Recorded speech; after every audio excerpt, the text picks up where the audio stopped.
नमस्कार दोस्तों, MS class में आप लोग का स्वागत होता है। दिल से स्वागत। आई होप है कि आप लोग अच्छे होंगे और सही सलामत होंगे। और आज का जो वीडियो है आप लोग को पता होगा कि आज मैं पढ़ाने वाला हूँ मेरे भाई मौखिक और दस्तावेजी साक्ष्य की परिभाषा और अर्थ।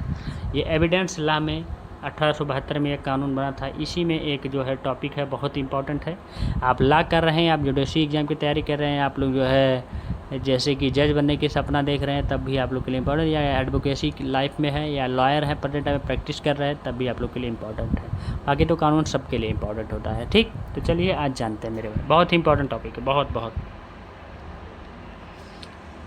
अपने मूल अर्थ में शब्द साक्ष्य स्पष्टता की स्थिति को दर्शाता है, जिसे सरलता या प्रत्यक्षा के रूप में भी जाना जाता है। हालांकि यह उन वस्तुओं पर भी लागू होता है जो बार बार प्रमाण प्रस्तुत करते हैं या उत्पन्न करते हैं। अदालत में गवाहों के शब्द और कार्य अंग्रेजी कानून के तहत सबूत बनते हैं मेरे भाई। मामले के तथ्य एक कानूनी मामले के वे पहलू हैं जो निर्विवाद हैं या प्रश्न में नहीं है। ये चीज़ इसमें बताया गया। ठीक, एक जज या ज्यूरी को ऐसे तथ्यों का ट्रायल करने का काम सौंपा जाता है जो कि किसी भी अन्य तथ्य विवादित से स्वतंत्र होते हैं। ठीक, ये जज या ज्यूरी का काम। तथ्यात्मक विवादों को साक्ष्य और नियमों दोनों का उपयोग करके सुलझाया जाता है, साक्ष्य एविडेंस के रूप में, या जो रूल है उसके तहत जो है जो दिया गया। ठीक, मौखिक साक्ष्य क्या है जानिए।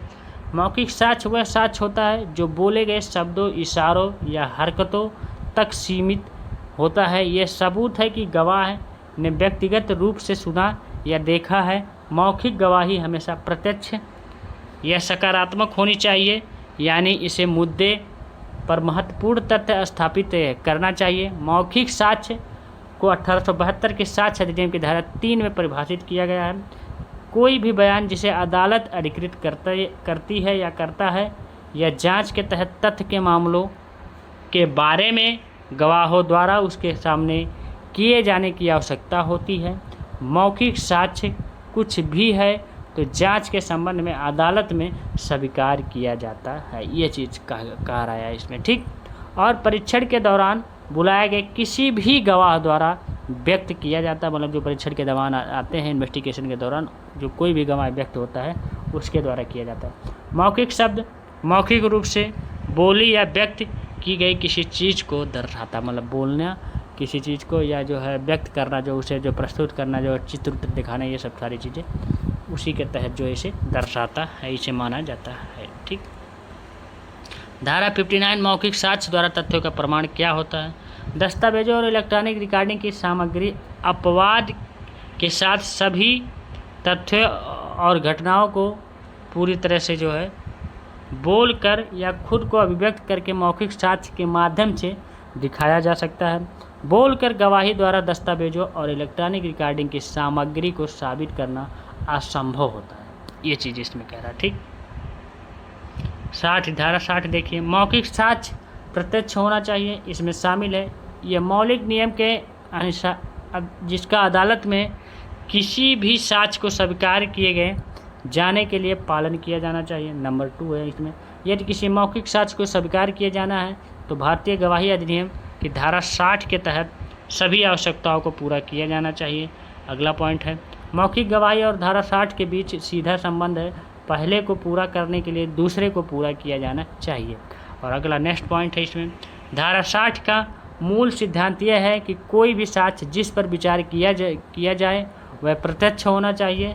शब्द अगला है पॉइंट, प्रत्यक्ष सभी प्रकार की अफवाह को बाहर करता है क्योंकि जरूरी शब्द इसके प्राथमिक घटक के रूप में कार्य करता है। ये चीज़ कहा गया है, आपको समझ में आ रहा होगा मेरे। मौखिक गवाही के प्रत्येक गवाह से प्रत्यक्षता की आवश्यकता पूरी तरह होती है। ये पॉइंट है, आपको ध्यान में रखना होगा, तभी आप जो है एक डॉक्यूमेंट, मतलब जो है एविडेंस जो है आप लोग जो किसी को दिखा रहे हैं। दस्तावेजी साक्ष्य क्या है देखिए। दस्तावेजी साक्ष्य को भारतीय साक्ष्य अधिनियम की धारा 3 के परिभाषित किया गया है, क्योंकि दस्तावेजी साक्ष्य उन सभी सामग्रियों से संदर्भित करता है जो किसी तथ्य को साबित करने या दिखाने के लिए अदालत के समक्ष समीक्षा के लिए लाई जाती है। यह अवधारणा अदालत में प्रस्तुत किए गए किसी भी इलेक्ट्रॉनिक दस्तावेज को भी शामिल करती है। दस्तावेज साक्ष्य अधिनियम की धारा अध्याय 5 के अंतर्गत आते हैं। इस अध्याय में धारा 61 से लेकर के 90A तक जो है शामिल है। विभिन्न परिस्थितियों में दस्तावेजी साक्ष्य को साबित करने के व्यापक मानकों को अधिनियम की धारा 61 से जो है 73 विशेष रूप से धारा 61 से लेकर के 66 तक जो है पूरी तरह कवर किया गया है, जो इस सवाल का समाधान प्रदान करती हैं कि किसी भी दस्तावेज की सामग्री को कैसे सिद्ध किया जाए। ठीक, दस्तावेजी साक्ष्य के प्रकार जानिए। दस्तावेजी साक्ष्य के 2 श्रेणियाँ होती है, जो कि सार्वजनिक दस्तावेज साक्ष्य अधिनियम की धारा 74 एक प्राधिकरण द्वारा प्रदान की गई एक प्रमाणित प्रति या एक सार्वजनिक रजिस्टर पुस्तक या प्रासंगिक तथ्यों से संबंधित रिकॉर्ड में पाई गई प्रविष्टि का जो है पूरी तरह से पुनरुत्पादन एक सार्वजनिक दस्तावेज माना जाता है मेरे भाई। ठीक, समझ में आ रहा होगा। सार्वजनिक रिकॉर्ड में शामिल है, पूरी तरह से इसे जो है शामिल किया गया, जो सब लोग देते हैं सबके हिसाब से।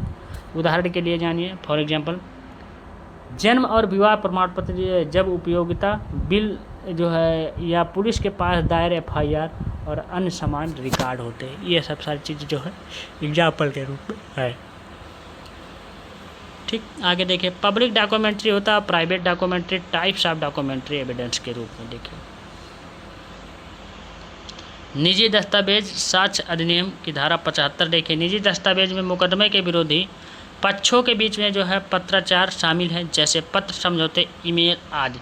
चूँकि इस बात की बहुत कम संभावना है कि सार्वजनिक कागजात के साथ छेड़छाड़ की जाए, अदालतें उन्हें निजी दस्तावेजों की तुलना में अधिक उत्परता से स्वीकार करती हैं पूरी तरह से। ठीक, जो उचित जो है आप लोग का एविडेंस होता है। इसके अलावा यदि आवश्यक हो तो सत्यापन के लिए विश्वसनीय स्रोत के लिए सार्वजनिक जो है पत्रों की जो है उत्पत्ति को ट्रैक करना जो है संभव होता है। ये है सब सारी चीज़ें पॉइंट है मेरे। प्राथमिक साक्ष्य क्या होता है? शब्द प्राथमिक साक्ष्य को भारतीय साक्ष्य अधिनियम 1872 की धारा 62 में परिभाषित किया गया है। दूसरे शब्दों में प्राथमिक साक्ष्य सबूत का प्रकार है जो कानून की नज़र में जो है प्रश्नगत तथ्य के रूप में या तथ्य के बारे में सबसे बड़ी निश्चितता प्रदान करती है। इसे सर्वोत्तम या उच्चतम प्रमाण के रूप में भी जाना जाता है। ये चीज़ इसमें कह रहा है। मूल दस्तावेज स्वयं यदि यह मौजूद है और उपलब्ध है, मतलब जो उस जगह पर है, तो लिखित रूप में प्रमाणित लेन देन की शर्तों को सत्यापित करने के लिए अपने मूल रूप में पूरी तरह से उसे प्रस्तुत मतलब किया जाएगा, लोगों के बीच में प्रेजेंट किया जाएगा। धारा 64 के अनुसार दस्तावेजों को जो है केवल उनके प्राथमिक साक्ष्य तथा सिद्ध किया जाना चाहिए। हालांकि धारा 65 के उदाहरणों को निर्धारित करता है कि जिसमें कागजात को सहायक साक्ष्य द्वारा भी समर्पित किया जा सकता है। समीक्षा के लिए न्यायालय में प्रस्तुत मूल दस्तावेज प्राथमिक साक्ष्य के रूप में कार्य करता है। धारा 62 के स्पष्टीकरण में निम्नलिखित अनूठी स्थितियों का उल्लेख किया गया है पूरी तरह से। ठीक, जब इन परिस्थितियों में अनुभागों में एक पेपर किया जाता है तो दस्तावेज का प्रत्येक घटक इसके मुख्य प्रमाण के रूप में करता है। जब किसी दस्तावेज पर एक या अधिक पक्षों द्वारा जो प्रतिपक्षों में हस्ताक्षर किए जाते हैं तो प्रत्येक जो है प्रतिपक्ष उन पक्षों के विरुद्ध जो है साक्ष्य के मुख्य भाग के रूप में कार्य करता है। एक दस्तावेज को भागों में निष्पादित किया जा रहा है और एक दस्तावेज को समकक्षों में निष्पादित किया जा रहा है, मतलब 2 तरीके के, एक भागों में, एक जो है समकक्षों में निष्पादित किया जा रहा है, प्रस्तुत किया। इसके बीच का अंतर यह है कि भागों में निष्पादित एक दस्तावेज में सभी जो है पक्ष प्रत्येक भाग पर हस्ताक्षर करेंगे, जबकि समकक्षों में जो है निष्पादित एक दस्तावेज में केवल कुछ पार्टियों के प्रत्येक भाग ही हस्ताक्षर करेंगे। ये आप लोग का डिफरेंस है दोनों पॉइंट में। ठीक, दूसरी व्याख्या के अनुसार जो है मुद्रा जो है देखिए लिथोग्राफी या फोटोग्राफी जैसी एकल सुसंगत विधि के माध्यम से निर्मित प्रत्येक दस्तावेज अन्य में शामिल जानकारी के प्रमाण के मुख्य स्रोत के रूप में कार्य करता है, जो है शेष जो है प्रांतियों के लिए प्राथमिक साक्ष्य, लेकिन मूल दस्तावेज के लिए नहीं का उपयोग तब तक किया जाता है जब तक एक प्रक्रिया में एक मूल से कई दस्तावेज तैयार किए जाते हैं। उदाहरण के लिए कॉपी किए गए जो है प्ले कार्ड्स में एक को कॉपी किए गए जो है प्ले कार्ड की सामग्री के लिए प्राथमिक साक्ष्य माना जाता है, लेकिन मूल प्ले कार्ड के लिए नहीं, जिससे इसे कॉपी किया गया था। यदि एक मूल प्ले कार्ड से कॉपी करके कई प्ले कार्ड बनाए जाते हैं। माध्यमिक साक्ष्य देखिए क्या है। शब्द द्वितीय साक्ष्य को जो है भारतीय साक्ष्य अधिनियम धारा 1872 की धारा 63 में परिभाषित किया गया है। द्वितीय साक्ष्य इस खंड का विषय है।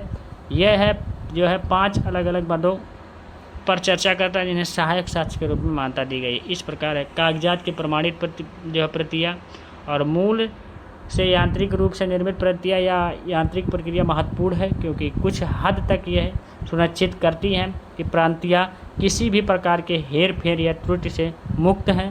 इससे पहले प्रिंटिंग प्रेस या जेरॉक्स मशीन से पहले प्रांतियां कोड कलर के द्वारा जो है मैनुअल रूप से तैयार की जाती है, जिसके परिणाम स्वरूप कई गलतियां या मिथ्याकरण होते थे। इस खंड में उन समस्याओं से बचने और आपकी प्रांतियों के जो है सटीकता की गारंटी देने के लिए एक यांत्रिक तकनीक शामिल है। पूरी तरह से सामान्य तौर पर प्रतिलिपि की एक प्रति जो है द्वितीय साक्ष्य के रूप में स्वीकार नहीं है।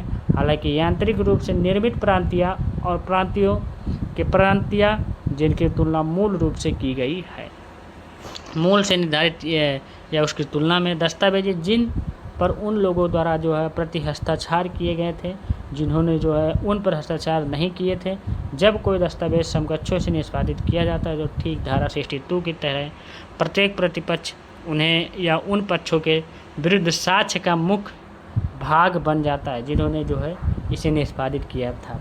इस खंड के अनुसार जिस व्यक्ति ने हस्ताक्षर नहीं किया है उसके लिए एक दस्तावेज का प्रतिरूप उस व्यक्ति के खिलाफ पूरक साक्ष्य के रूप में काम करेगा। ये जानिए एविडेंस के रूप में, जो पूरक जो एविडेंस के रूप में कार्य करेगा, जो दस्तखत नहीं किया।